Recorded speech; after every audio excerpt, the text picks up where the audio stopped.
नमस्कार बच्चों। Previous lecture में हमने कंपनी ऑडिटर के पावर्स एंड ड्यूटीज़ जो है वो की थी डिस्कस। ठीक है, आज हमने अगेन हम ड्यूटीज़ ऑफ कंपनी ऑडिटर ही कर रहे हैं। जो थोड़ी सी ड्यूटीज़ आप जो है प्रीवियस ड्यूटीज़ में ऐड जो कर सकते हैं अपने एग्जामिनेशन क्वेश्चन के लिए, अगर कंपनी ऑडिटर की ड्यूटी से रिलेटेड कोई क्वेश्चन आता है। ठीक है, जैसे कि इसमें एक सेक्शन 143 और सब सेक्शन 2 और कुछ और सेक्शंस भी है, वो हम जो है डिस्कस कर लेते हैं। ठीक है, तो पहले हम सेक्शन 143 सब सेक्शन 2 की बात करते हैं। इसमें क्या लिखा है कि auditor should make a report to the members of the company or shareholders of the company on the accounts examined by him and in respect of the financial statement that are required to be laid before the company in general meeting। ठीक है, इसमें क्या कहा गया है कि auditor report जो है तैयार की जाएगी, या ऑडिटर जो है वो रिपोर्ट को तैयार करेगा, और जो भी उसने अकाउंट्स बुक्स या फाइनेंशियल स्टेटमेंट को एग्जामिन किया है, ठीक है, उससे रिलेटेड रिपोर्ट होगी। और जो कि उसने जो है जनरल मीटिंग में मेंबर्स ऑफ द कंपनीज के सामने जो है उसने वो ऑडिट रिपोर्ट रखनी है। ठीक है, और जो ऑडिट रिपोर्ट तैयार की जाएगी वो सारे अकाउंटिंग स्टैंडर्ड्स, ऑडिटिंग स्टैंडर्ड्स को ध्यान में रखकर जो है वो तैयार की जाए। ठीक है, और इसमें एक चीज़ ये भी कही है, and also state whether accounts books and financial statements give the true and fair view और not of the state of company's affairs at the end of the financial year. मतलब इसमें ये कहा गया है कि ऑडिटर को जो है ऑडिट रिपोर्ट में ये भी मेंशन करना पड़ेगा कि जो अकाउंट्स बुक्स है और जो फाइनेंशियल स्टेटमेंट्स हैं वो जो है कंपनीज के अफेयर्स का जो है ट्रू एंड फेयर व्यू बता रही है कि नहीं बता रहे हैं। ठीक है, ये सेक्शन 143 सब सेक्शन 2 में जो है ये प्रोविज़न दिया गया है। देन सेक्शन 143 और सब सेक्शन 4 में क्या लिखा गया है कि it is the duty of auditor to state with reason if any matter required to be included in the audit report has been answered in negative और विद क्वालिफिकेशन। अगर audit report में auditor ने किसी कोई matter है जिसके लिए उसने जो है हो सकता है कि नेगेटिवली उसको आंसर किया हो या क्वालिफिकेशन के साथ आंसर किया हो, तो उसका जो रीज़न है वो भी ऑडिटर को जो है रिपोर्ट में देना पड़ेगा। ठीक है, अब ये जो हमने प्रीवियस लेक्चर में भी मैंने ओपिनियन, जो ऑडिटर की ओपिनियंस रहती है उस रिगार्डिंग जो आपको बता रखा है, उसमें आप रेफर कर सकते हैं। ठीक है, अब सेक्शन 143 सब सेक्शन 5 में क्या बता रखा है। इसमें बोला है कि in case of a government company, अगर गवर्नमेंट कंपनी है तो उसमें क्या कहा है, कैग जो controller and auditor general of India है will appoint the auditor to conduct the audit of the company. ठीक है, गवर्नमेंट कंपनी के केस में जो कैग है वो ऑडिटर को अपॉइंट करेगा उस कंपनी के अकाउंट्स को ऑडिट करने के लिए। ठीक है, और इसमें एक चीज़ और है कि the CAG will also give the directions and the manner in which the accounts of the government company are required to B audited by the auditor. मतलब कैग जो है वो डायरेक्शंस भी देगा उस ऑडिटर को, और उसको मैनर भी बताएगा किस मैनर में जो है अकाउंट्स को ऑडिट करना है गवर्नमेंट कंपनी के। ठीक है, और इसमें एक और पॉइंट है, the auditor then after completing the audit will issue an audit report to the CAG which will include all the matters which are stated above. ठीक है, अब इसमें कहा गया है कि जब ऑडिट वो कंप्लीट करेगा तो उसकी जो ऑडिट रिपोर्ट है वो कैग को सबमिट करेगा। ठीक है, उसमें वो सारे मैटर्स जो है वो ऑडिट रिपोर्ट में देगा, जो जो इसमें कहा है कि जो विच आर स्टेटेड अबव। ठीक है, नेक्स्ट हम बात करते हैं सेक्शन 143 सब सेक्शन 8 की। ठीक है, यहाँ पर ये जो सेक्शन है that is related to the duties of a branch auditor. ठीक है, कंपनी की ब्रांच होती है। ठीक है, तो उसमें जो ऑडिटर है उसकी क्या ड्यूटीज़ रहेगी। इसमें क्या लिखा है, the auditor has to perform the following duties in case company has a branch office. ठीक है, जैसे कि नंबर 1 इसमें कहा है कि the accounts of branch office shall be audited by company's auditor और by any other person qualified for appointed as a company auditor. मतलब कि जो ब्रांच ऑफिस है उसके जो अकाउंट्स है या तो कंपनीज का जो ऑडिटर है वो जो है उन अकाउंट्स को ऑडिट करेगा, या कोई और person who are qualified for appointment as a company auditor. ठीक है, और नेक्स्ट पॉइंट इसमें है, where branch office is situated outside India, accounts of branch office shall be audited by company's auditor or any other person qualified to act as a auditor in accordance to the law of that country। मतलब अगर कोई branch office जो है वो outside India है किसी company का, तो उसमें उसमें या तो कंपनीज ऑडिटर जो है वो अकाउंट्स को ऑडिट करेगा, या कोई और पर्सन जो who can act as an auditor in accordance to the law of that country, मतलब कि वहाँ का जो कानून है उसके हिसाब से जो ऑडिटर के लिए जो है वो एलिजिबल है, वो उस ब्रांच ऑफिस के अकाउंट्स को ऑडिट कर सकता है। ठीक है, नेक्स्ट इसमें एक और चीज़ देखिए, the duties and powers of companies companies in audit and branch auditor shall be such as may be prescribed. ठीक है, जैसे जो अकॉर्डिंग टू दी रूल जो ड्यूटीज़ एंड पावर्स रहेंगी ऑडिटर की और ब्रांच ऑडिटर्स की, वो जो हमने प्रीवियस लेक्चर में जो सारी ड्यूटीज़ एंड कुछ ड्यूटीज़ पढ़ी थी, ठीक है, तो वही ड्यूटीज़ जो है वो ब्रांच ऑडिटर्स के पे भी लागू होंगी। ठीक है, then next, the branch auditor shall prepare a report on accounts of the branch examined by him and send it to the company's auditor। मतलब कि ब्रांच ऑडिटर जो है वो रिपोर्ट तैयार करेगा on the accounts of the branch examined by him, और उसकी जो रिपोर्ट है वो कंपनीज ऑडिटर को भेजेगा। ठीक है, अब सेक्शन 143 सब सेक्शन 8 में क्या रखा है, दैट इज़ अगेन ब्रांचेस से रिलेटेड ही एक सेक्शन है। इसमें कहा गया है the audit of such branch can be done by a company auditor. इसमें कहा गया है या तो कंपनी ऑडिटर जो है उस ब्रांच के जो अकाउंट्स को ऑडिट कर सकता है, या कोई और पर्सन जो कि क्वालिफाइड है to be appointed as an auditor as per the section 139। ठीक है, सेक्शन 139 में क्वालिफिकेशन दी गई है, अगर अदर देन कंपनी ऑडिटर जो है अगर है, ठीक है, तो उसके लिए। देन सेक्शन 143 सब सेक्शन 9 में क्या लिखा गया है, इसमें लिखा है the auditor shall comply with the accounting standards. ठीक है, ये सेक्शन 143 सब सेक्शन 9 में है कि अकाउंटिंग स्टैंडर्ड्स को जो है उसको जो है ऑडिटर को कंप्लाई करना चाहिए, करेगा।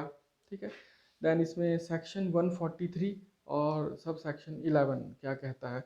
ठीक है, इसमें क्या कहा है कि द सेंट्रल गवर्नमेंट में in consultation with the national financial reporting authority, ठीक है, बाय जर्नल और a special order direct in respect of such class और description of companies as may be specified in the order. Central government जो है national financial reporting authority के साथ को consult करके जो है एक जर्नल और स्पेशल ऑर्डर जो है वो डायरेक्ट कर सकती है कुछ ऐसी क्लास और डिस्क्रिप्शन ऑफ कंपनीज के लिए as may be specified in the order. ठीक है, ऑर्डर कौन सा है, companies auditors report order 2016, and that the auditors report shall also include a statement on such matters as may be specified therein. मतलब कि matters जो companies auditors report order 2016 में जो मैटर्स स्पेसिफाइड हैं, ठीक है, अब आपकी बुक में या आप लॉ में देखेंगे तो वहाँ पर जो है सिर्फ अगर देखेंगे तो ये इस तरह से लिखा होगा कि in respect of such class और description of companies as may be specified in the order. ये जो ब्रैकेट में मैंने लिखा है कंपनीज ऑडिटर्स रिपोर्ट ऑर्डर 2016, ये आपको समझाने के लिए लिखा है कि ये स्पेसिफाइड है तो कहाँ स्पेसिफाइड है, और अगर नीचे मैटर्स के लिए भी बात कर रहे हैं कि कौन से मैटर जो है वो बताने हैं, ठीक है, तो वो कंपनीज ऑडिटर्स रिपोर्ट अगेन वो कंपनीज ऑडिटर रिपोर्ट ऑर्डर 2016 में है। ठीक है, वो अगर आप लॉ में देखेंगे तो वो वहाँ लिखा होगा such matters as may be specified therein, बस यहाँ फुल स्टॉप है।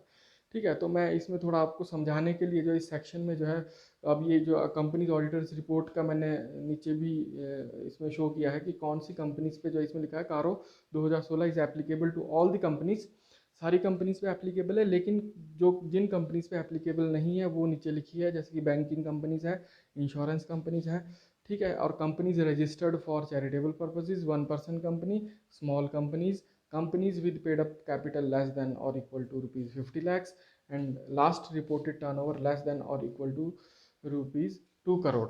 ठीक है, अब कुछ जैसे प्राइवेट कंपनीज भी हैं जो the following private companies are also exempt from the requirements of CARO 2016, जिन पे ये लागू नहीं होगा, जैसे कि नॉट अ होल्डिंग कंपनी और a subsidiary of a public company, paid up capital plus reserves less than और equal to ₹1 crore as at the reporting date, borrowings less than or equal to ₹1 crore at any time during the year, revenue less than or equal to ₹10 crores in the financial year। ठीक है, और इसमें एक और चीज़ कही है the auditors of all other class और classes of companies are required to report on the matter specified in this order. ठीक है, और ये जो this order applies to foreign companies पे भी अप्लाई होता है। ठीक है, and the auditors for such companies also required to report on the matters specified in the CARO 2016। अब मैटर्स कौन कौन से हैं जो हमने जैसे ऊपर यहाँ पर लिखा है कि the auditors report shall also include a statement on such matters, ठीक है, तो मैटर्स देख लेते हैं। आपको समझाने के लिए मैंने इसमें कारो के मैटर्स भी यहाँ पर बताए हैं, जैसे कि the companies auditors report order CARO 2016 include the following matters in on which the auditor is required to report in mandatorily, जैसे कि फिक्स्ड एसेट्स है, इन्वेंट्री है, loans given by the company है, लोन टू डायरेक्टर्स है, investment by company है, deposits हैं, cost records है, statutory dues है, रीपेमेंट ऑफ लोन्स है, यूटिलाइजेशन ऑफ फंड्स है, रिपोर्टिंग ऑफ फ्रॉड है, अप्रूवल ऑफ मैनेजरियल रिम्यूनरेशन है, निधि कंपनी है, रिलेटेड पार्टी ट्रांजैक्शंस है, private placement of preferential issues है, नॉन कैश ट्रांजैक्शन। तो ये मैटर है, ठीक है, जो स्पेसिफाइड है। ठीक है, अब हम बात करते हैं सेक्शन 143। ठीक है, इसमें जो है ये जो सेक्शन है इसमें सब सेक्शन हैं, जैसे कि 12 है, 13 है, 14 है, 15 है। ठीक है, इसको हम करेंगे। और ये जो सेक्शन 143 है, दैट इज सब सेक्शन 12 जो है, that is related to the fraud reporting.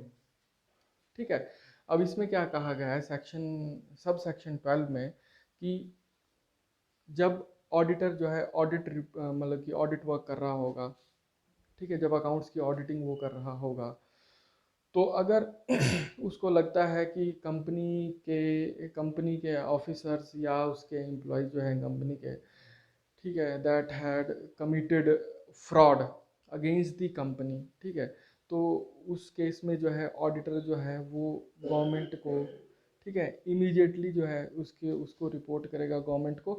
ठीक है, और इसमें ये भी कहा है कि within such time and in such manner as may be prescribed. अब ये जो है कि कौन कितने टाइम में और किस मैनर में, ये हम अभी आगे पढ़ते हैं। ये भी मैंने आपके लिए थोड़ा सा समझाने के लिए जो है कुछ इससे रिलेटेड जो है प्रोविजंस भी इसमें और रूल्स भी जो है आपको बताऊंगा मैं अभी। ठीक है, अब 13 सब सेक्शन 13 पहले देख लेते हैं। इसमें क्या लिखा गया है कि no duty to which an auditor of a company may be subject to shall be regarded as having been contravened by reason of his reporting the matter referred to in subsection 12 if it is done in good faith। ठीक है, अगर good faith में वो जो है reporting की गई है, मतलब कि जो सब सेक्शन में लिखा है फ्रॉड रिपोर्टिंग से रिलेटेड सेंट्रल गवर्नमेंट को जो है उस फ्रॉड की रिपोर्ट भेजनी पड़ती है। ठीक है, तो उसमें कहा कि उसमें ये नहीं कह सकते हम कि जो अकॉर्डिंग टू सब सेक्शन 13 की कंपनी के ऑडिटर के कोड ऑफ कंडक्ट के अगेंस्ट ये चीज़ जारी है। ठीक है। ठीक है, और सब सेक्शन 14 क्या बोल रहा है, the provisions of this section shall mutatis mutandis apply to, मतलब कि म्यूटोटिस म्यूटेंडिस का मतलब है इन द सेम मैनर। ठीक है, जैसे कंपनी ऑडिटर पे जैसे ये जो है प्रोविजंस लागू होते हैं, ठीक है, मतलब कि फ्रॉड रिपोर्टिंग से रिलेटेड, वैसा ही फ्रॉड रिपोर्टिंग से रिलेटेड प्रोविजन जो है वो कॉस्ट अकाउंटेंट पे भी लागू होगा। ठीक है, जो कि आपका कॉस्ट जिनको जो एक कहा गया है कि अंडर सेक्शन 148 में, ठीक है, कॉस्ट से रिलेटेड जो मैटर्स है उससे रिलेटेड जो है रिपोर्ट तैयार करने के लिए, या company secretary in practice conducting secretarial और अंडर सेक्शन 204 में कंपनी सेक्रेटरीज को कहा गया ये सेक्रेटरियल ऑडिट रिपोर्ट तैयार करने के लिए। ठीक है, तो ये जो है इन पे भी उसी मैनर पे जो है ये प्रोविजन जो है फ्रॉड रिपोर्टिंग का लागू होगा जैसे कंपनी ऑडिटर पे लागू होता है। ठीक है, अब सब सेक्शन 15 क्या बोल रहा है इसमें, if any auditor cost accountant और company secretary in practice do not comply with the, अगर कंपनी ऑडिटर या कॉस्ट अकाउंटेंट या कंपनी सेक्रेटरी जो है वो सब सेक्शन 12 में जो फ्रॉड रिपोर्टिंग का मैंने बात किया है, ठीक है, अगर उसके प्रोविजन से वो जो है वो मानते नहीं हैं, तो उस केस में क्या होगा कि ही शैल बी पनिशेबल, चाहे वो कंपनी ऑडिटर है, चाहे कॉस्ट अकाउंटेंट है, चाहे वो कंपनी सेक्रेटरी है। ठीक है, तो उस पर जो है अगर वो फ्रॉड की रिपोर्टिंग नहीं करते हैं within the such time और the within the prescribed manner, ठीक है, तो उस केस में जो है उनको जो है 1 लाख रुपए का फाइन है, या वो 1 लाख रुपए का फाइन, या which may extend to 25 lakh rupees. ठीक है, not less than 1 lakh rupees and which may extend to 25 lakh rupees. ठीक है, अब मैं जो आपसे पहले बात कर रहा था कि टाइम कितना रहेगा और प्रेस्क्राइब्ड मैनर क्या है, ठीक है, वो हम डिस्कस करते हैं। ये मैंने थोड़ी सी इंटरप्रिटेशन जो है उसकी मैं बताता हूँ आपको। जैसे कि section 143 sub section 12 to 143 sub section 15, और उस जिसको जो है हमको जो है रूल 13 के साथ जो है कारो 2014 के उसके साथ पढ़ना पड़ता है। जब उसको मतलब आज उसको पता लगा कि कोई फ्रॉड जो है कंपनी के ऑफिसर्स या कंपनी के एम्प्लॉयज़ ने किया है अगेंस्ट दी कंपनी, ठीक है, तो विद इन 60 डेज जो है उसको जो है वो उसकी रिपोर्ट भेजनी है किसको, सेंट्रल गवर्नमेंट को, मिनिस्ट्री ऑफ कॉरपोरेट अफेयर्स को, 60 दिन के अंदर। ठीक है, इसमें पॉइंट और भी है कि auditor shall forward his report to the board or audit committee as the case may be immediately after he comes to knowledge of the fraud, seeking their reply or observations within 45 days। मतलब 60 दिन के अंदर जो है central government को, ministry of corporate affairs को fraud की reporting करनी है। ठीक है, लेकिन उससे पहले इसमें ये भी कहा गया है कि जैसे उसको जो है उसको पता लगता है कि कोई फ्रॉड जो है वो कमिट हुआ है, तो या तो कंपनी के बोर्ड को, ठीक है, या कंपनी की ऑडिट कमेटी को, ऑडिट कमेटी नहीं है कंपनी में तो कंपनी के बोर्ड को जो है उसकी फ्रॉड की रिपोर्टिंग करे। ठीक है, विद इन 2 डेज कहा गया है। ठीक है, और उसके बाद क्या है कि और रिप्लाई और ऑब्जर्वेशन जो है कंपनी के बोर्ड या ऑडिट कमेटी की तरफ से वो 45 डेज के अंदर अंदर जो है ऑडिटर को, कंपनी ऑडिटर को जो है मिल जानी चाहिए, इसमें ये कहा है एक चीज़। ठीक है, अब उसके बाद एक पॉइंट है, सेकंड पॉइंट इसमें क्या है कि ऑन रिसीट ऑफ सच, जब रिप्लाई एंड ऑब्जर्वेशंस कंपनी के बोर्ड से या ऑडिट कमेटी से जो है ऑडिटर को मिल जाएगी, तो उसमें ये कहा है कि तो उस रिप्लाई एंड ऑब्जर्वेशंस को, और अब कंपनी ऑडिटर जो है अपने कमेंट्स को उन रिप्लाई और ऑब्जर्वेशंस पे जो है, ठीक है, वो जो है इन दोनों चीज़ों को जो है वो सेंट्रल गवर्नमेंट को भेजेगा अगले 15 दिनों में। ठीक है, of receipt of such reply और ऑब्जर्वेशंस। ठीक है,